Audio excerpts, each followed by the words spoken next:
In your developing story tonight, views were expressed over the controversial situation surrounding Avant-Garde.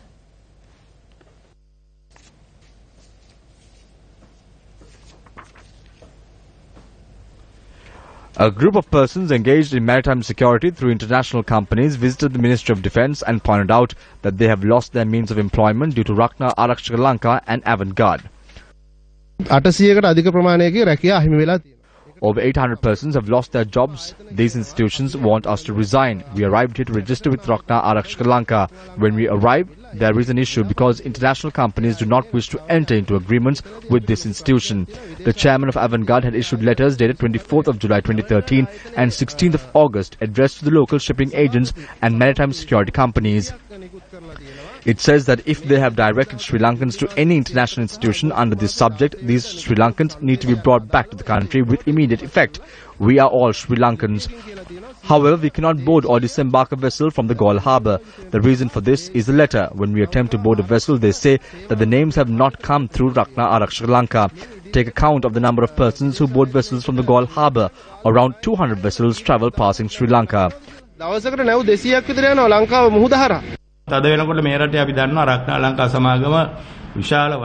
At present, Rakna Lanka is at the centre of massive fraud. The chairman of Rakna Lanka had abused his power and gone beyond his authority. He is a personal assistant of the former Secretary of Defence, Gotabaya Rajapaksa. He had gone beyond his authority and provided permission to certain persons to possess firearms in an illegal manner. That is the Avant-Garde group. The chairman of Rakna Lanka had entered into agreements in an illegal manner. Why has he not been taken before a court of law as yet?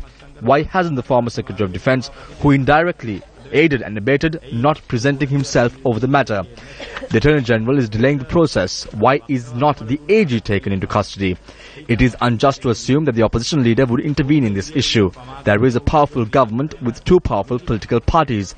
They have around 200 seats in parliament. In this backdrop, what can an opposition leader with 14 MPs do? මන්ත්‍රී දුර 14ක් තියෙන විපක්ෂ නායකතුමාට ප්‍රායෝගිකව මොනවද කරන්න පුළුවන්? කොහොමද මේ නැව? How did this vessel set course for Sudan? How can they purchase a T-56 rifle with $500 or 5,000 USD? How did that vessel travel under the Sri Lankan flag? Was the Navy informed of this? When we travel in the streets, the people question us, are these the thieves or are those the thieves? Journalists Faraz Shaukatali and Bandula Jayasekara discussed the matter on the Newsline program this morning. Especially, I would really like my parliamentarian from wherever I live to get to Parliament and ask, for example, the minister in charge of the police is Tilak Marapana.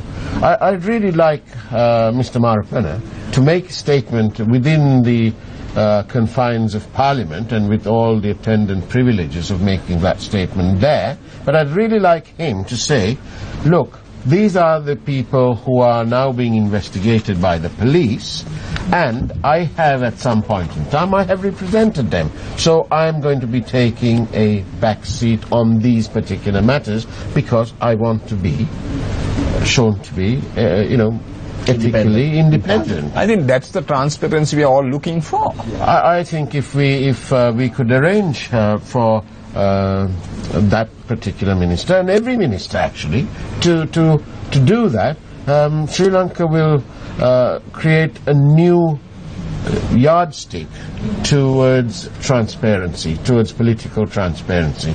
I think really these opposition members need to do some real work.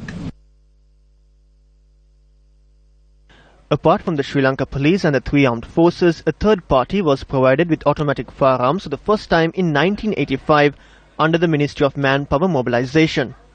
The subject minister was Ranil Wickramasinghe, and secretary to the former President Lalit Weeratunga served as a secretary to the ministry. Under the Mobilization and Supplementary Forces Act No. 40 of 1985, the use of automatic firearms were handed over to two separate institutions.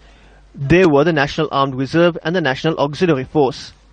What transpired was the establishment of an auxiliary force to the Sri Lanka Police and the three armed forces. Under this act, the National Cadet Corps and the Home Guard were established. During the 80s, the security of the country was distributed among three ministries. However, in 1989, then President Ranasinghe Premadasa merged all three ministries into the Ministry of Defence.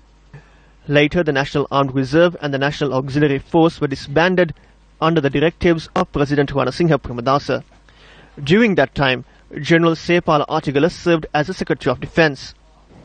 In 1995, the Firearms Ordinance was updated, and in 1999, the Private Security Agencies Act was introduced.